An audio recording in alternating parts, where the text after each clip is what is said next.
नमस्कार, विशेषमध्ये आपल्या सगळ्यांचं स्वागत। मी प्रसाद काथे। बीड पुन्हा एकदा धुमस्त आहे। सरपंच संतोष देशमुखच्या निर्घृण हत्येमुळे इथं वातावरण तंग झालेलं आहे। त्याचे राजकीय पडसाद स्थानिक पातळीवरही उमटलेत आणि नागपुरातल्या अधिवेशनातही। या प्रकरणाच्या निमित्तानं महाराष्ट्रातल्या ग्रामीण राजकारणाचे आणि परस्पर नातेसंबंधांचे पदर उलगडले आहेत। त्याची चर्चा आजच्या विशेषमध्ये।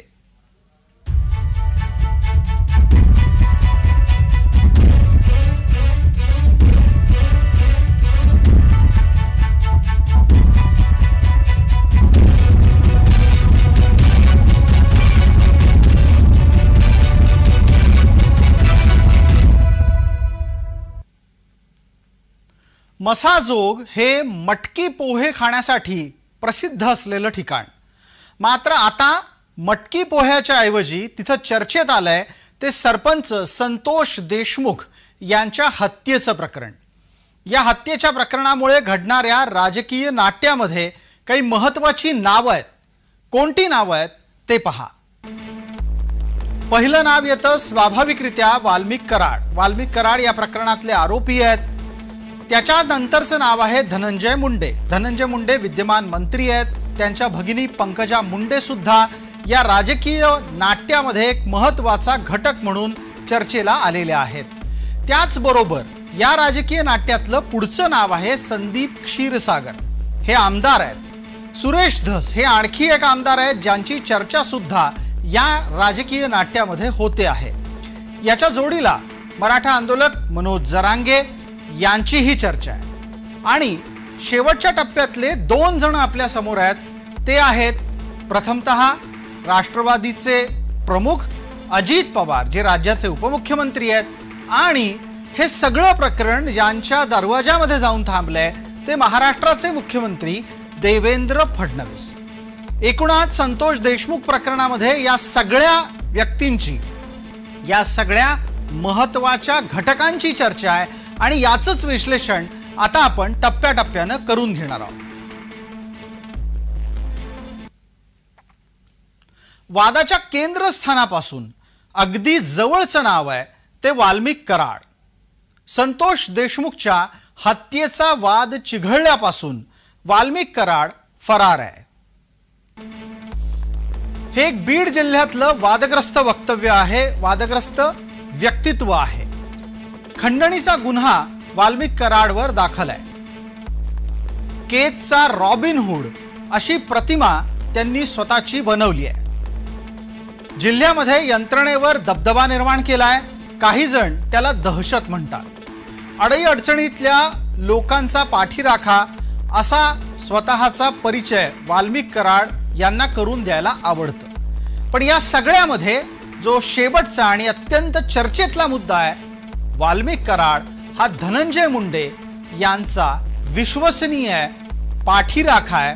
आणि धनंजय मुंडे यांच्यासाठी सुद्धा वाल्मिक कराड महत्त्वाचा आहे असं सांगितलं जातं।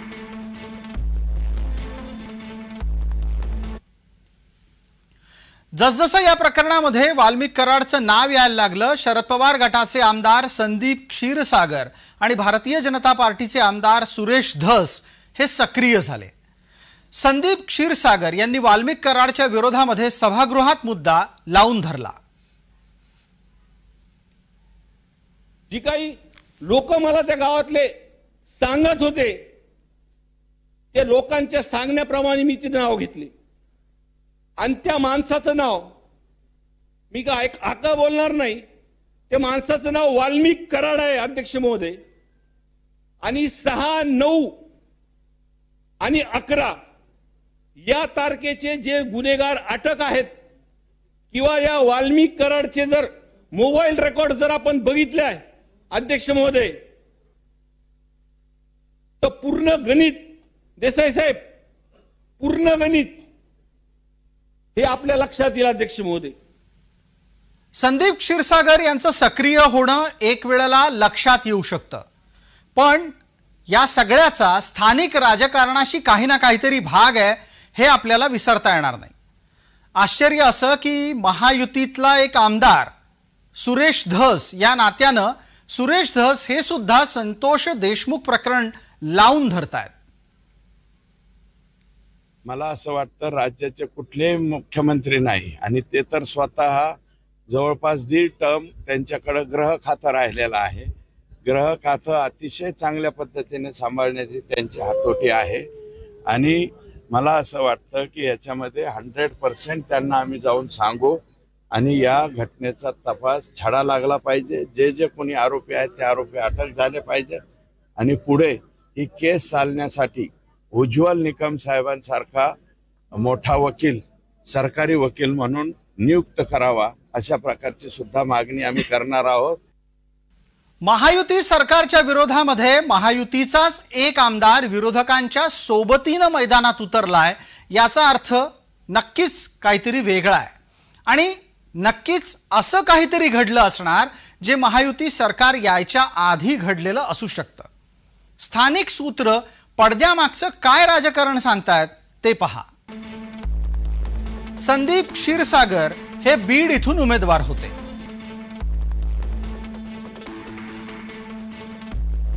संदीप क्षीरसागर यांच्या पराभवासाठी मुंडे बंधू भगिनींचे प्रयत्न उघडपणे झाले. एका बाजूला संदीप क्षीरसागर आहेत, दुसऱ्या बाजूला आहेत सुरेश धस. सुरेश धस हे महायुतीचे आमदार आहेत, महायुतीतले आष्टीचे आमदार आहेत आणि ते सुद्धा विरोधकांच्या मदतीनं या संपूर्ण प्रकरणामध्ये उतरलेले दिसतात. सुरेश धस यांनी या प्रकरणामध्ये उतरून एक प्रकारे मुंडे द्वयाला अर्थातच मुंडे भाऊंना आणि बहिणीला आव्हान दिलंय असं म्हटलं तर वावगं ठरणार नाही. सुरेश धस यांना राग का यावा, मुंडेंच्या विरोधात ते मैदानात का उतरावेत त्याची कारणं आपल्याला पाहायची आहेत. हे जे विष्णू चाटे अँड गँग जे आहे ज्यांनी अतिशय निर्घुणपणे अतिशय चुकीच्या पद्धतीने अरे त्याला मारायचंच होतं तर गाडी खाली पटकन घालायचा नाही तर गोळी घालायची पण इतकं तडपण मारणारी ही केस मला वाटतं महाराष्ट्रातली ही पहिली केस झालेली आहे आणि त्याच्या बाबतीत त्या लेकराला न्याय मिळाला पाहिजे, त्याच्या कुटुंबाला न्याय मिळाला पाहिजे म्हणून आम्ही या ठिकाणी भांडतो आहोत. आपण आता जे पाहतोय ते आपल्या समोरचं चित्र वाल्मिक कराडचं आहे. वाल्मिक कराडचे या निमित्तानं राजकीय मंडळींशी असलेले हितसंबंध अधोरेखित होतात. वाल्मिक कराडचं एकूणच जिल्ह्यातलं प्रस्थ सुद्धा या निमित्तानं अधोरेखित होतं. पण या वाल्मिक कराडचा मुद्दा एका बाजूला आहे, सुरेश धस यांच्याबद्दल झालेलं राजकारण एका बाजूला आहे आणि ते राजकारण आपल्याला समजून घेतल्याशिवाय धस यांचा राग लक्षात येणार नाही. सुरेश धस हे आष्टीतून भाजपाचे उमेदवार होते. त्यांच्या विरोधात काय घडलंय याचा एक अंदाज आपल्याला बांधता येऊ शकतो.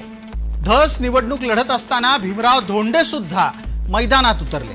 भीमराव धोंडे यांनी धस यांच्या विरोधामध्ये निवडणूक लढवली आणि आव्हान दिलं. पुढचा मुद्दा आहे की धस यांच्या विरोधात राष्ट्रवादीनं उमेदवार दिला.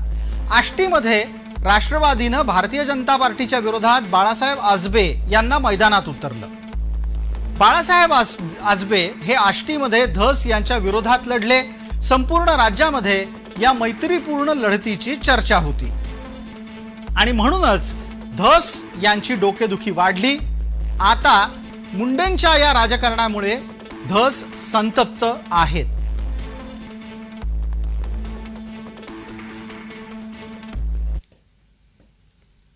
संदीप क्षीरसागर या मविया उमेदवाराला पराभूत करण्याच्यासाठी जे काही करण्यात आलं त्याचा एक सर्वसाधारणपणे राजकारणातला प्रघात समजू शकतो.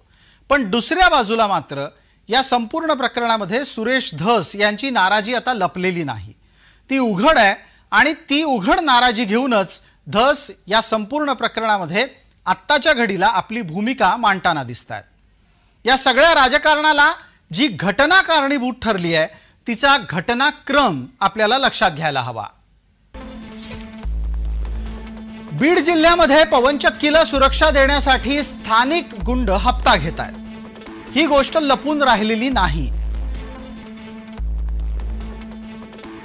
मसाजोग इथल्या एका कंपनीच्याकडे 6 डिसेंबरला वसुलीसाठी काही जण गेले. त्या कंपनीच्या दारावर संबंधितांना सुरक्षा रक्षक अशोक सोनावणे यांनी रोखलं.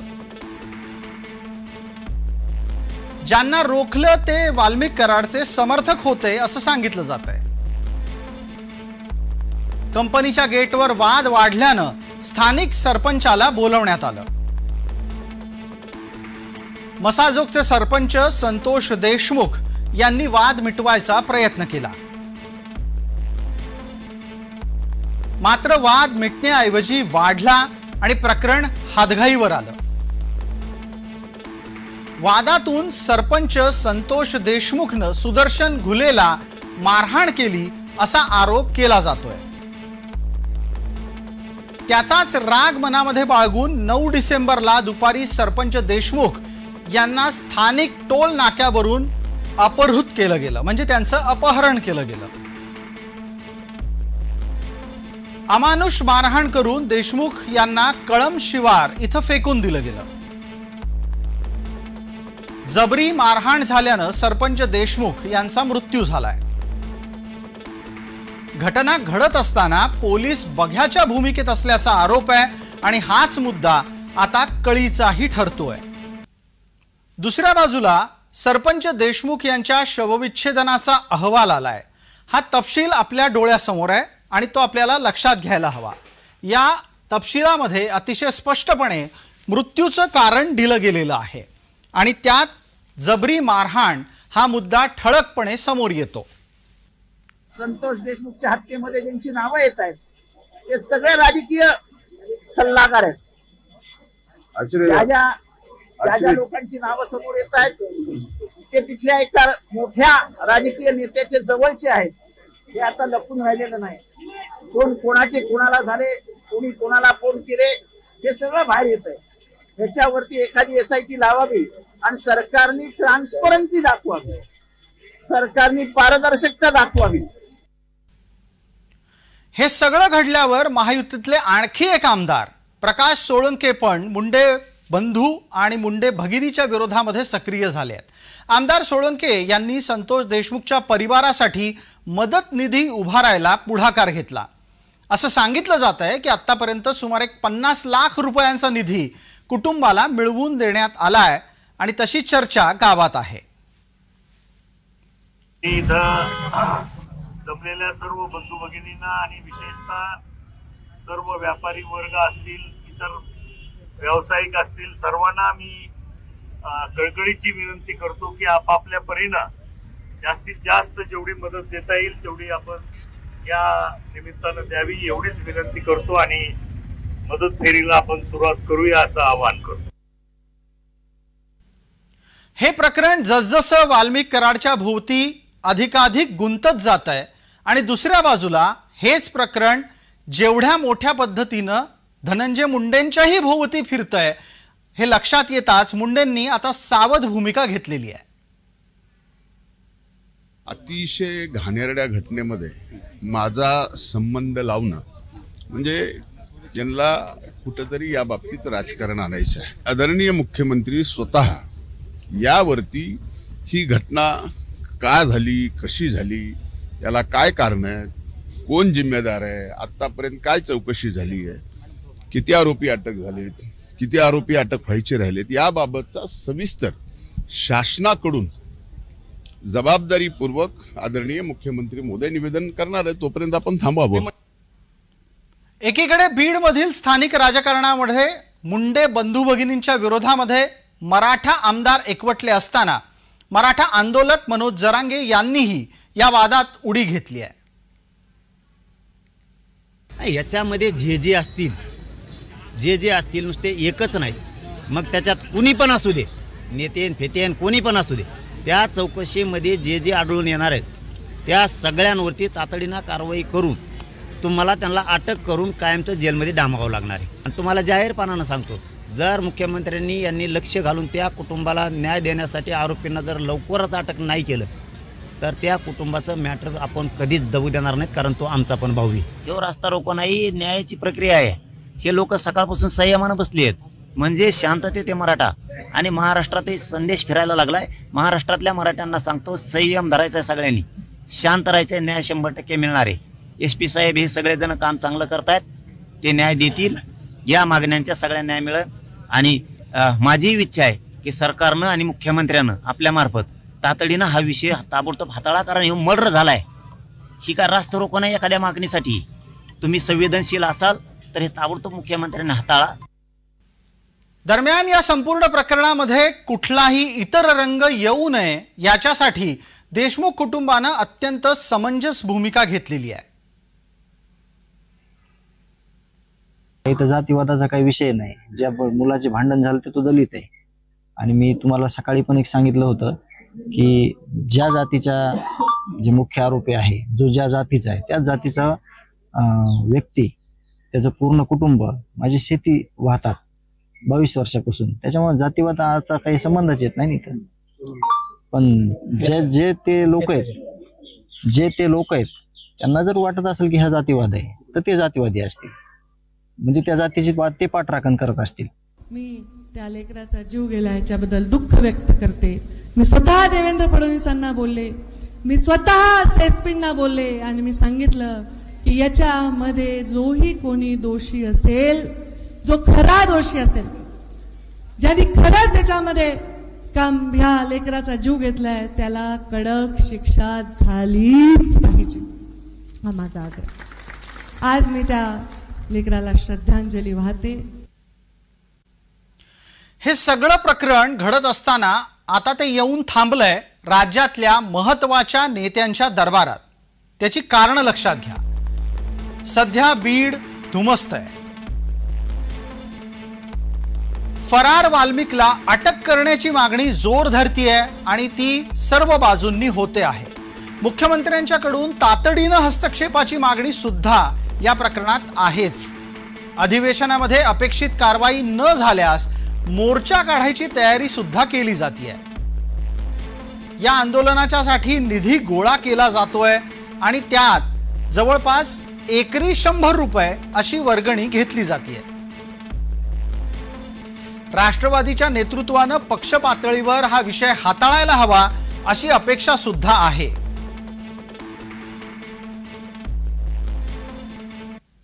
बीड जिल्ह्यातली जी काही घटना आहे, अतिशय निगृढ अशा प्रकारची जी काही सरपंचाची हत्या त्या ठिकाणी झालेली आहे, त्या संदर्भात काही लोकांवर कारवाई केली आहे, काहींना सस्पेंड केलाय, काहींना घरी पाठवलाय. 3 आरोपी सापडले आहेत, 4 आरोपी अजून आपण शोधतो. लवकरच ते सापडतील. केस सीआयडीला दिली आहे. स्पेशल SIT कॉन्स्टिट्यूट करून या केसच्या संदर्भातली सगळी चौकशी आम्ही करणार आहोत. विशेष या भागामध्ये तुर्तास इतकंच. आपण पाहत रहा फक्त जय महाराष्ट्र.